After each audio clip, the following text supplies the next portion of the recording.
Hey everybody, how's it going? I'm going to show you today how to make low-end torque on any carbureted engine. A lot of low-end torque for a very reasonable budget. What you do is you buy a carb spacer for your intake manifold. Here is the part number.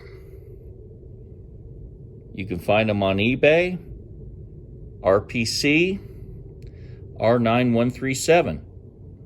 2-inch, seems bigger than 2 inches.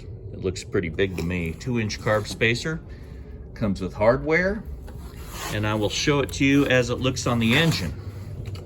Here's the Turbo Buick, the 1980 Regal Turbo Buick Sport Coupe, which I'm gonna use as a draw-through turbo.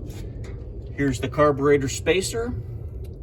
It gives you all that extra fuel-air mixture potential to give you low-end torque. Because this manifold is a low-profile manifold, but with this carb spacer, it raises up the fuel and air mixture as well as the boost, so it's gonna give you a lot more low-end torque divided into those 4 chambers to go into your intake manifold. So figured I'd share that with you guys since I'm getting to the point of installing the blow-through carburetor. This carb spacer is going to play a huge role in making low-end power. Then with the carburetor and the carb hat, I'm going to have to make some cuts in the hood so the hood will close. But here's what I've done so far. I fabricated an alternator bracket. What I did was I took the original top alternator bracket from the 80 Buick and I ordered the one down there. It's a bracket from an 87 Buick where the turbo is located here and the alternator is located on the driver's side, whereas from the factory on the 80 Regal, the alternator is located on the passenger side. So I had to flip this bracket around, do a lot of grinding on it so it would fit right there and kind of mounts near the power steering pump. Right above it, I was able to get the belt on there. I just found a belt that would fit for now, and I can take it off later and get it measured so I can have some spare belts. But the alternator worked out good. I got it mounted on the driver's side now so it clears the turbocharger. The next big hurdle here is to install the HEI distributor right here. HEI distributor is really big and bulky. It's gonna take a lot of space. So hopefully everything will fit the way I've got it, or I'm gonna have to do some more grinding.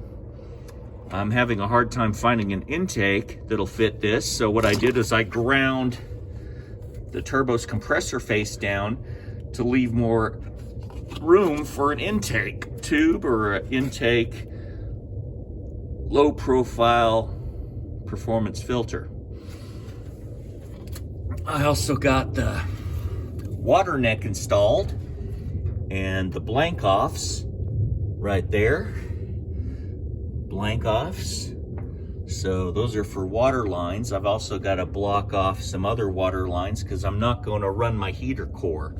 I'm going to just run the engine and no heater core because it's going to be a straight up fun only car. Then I'm going to take drag racing and just drive for fun. It's not going to be a winter car, so I'm not going to hook the heater core up. Anyhow, that's where she's looking at right now. Let me show you the draw-through car or the blow-through carburetor that's getting ready to go on there. The Quick Fuel 650 blow-through annular carburetor. I showed it to you on another video, but I'll show it to you again. It's got a nice little fuel pressure gauge built on my fuel rail. 650 cubic feet per minute. And this is the carburetor number if you want to order it. Quick Fuel Technology, or you can order it at Summit Racing. It's the Quick Fuel SS 650 blow-through annular.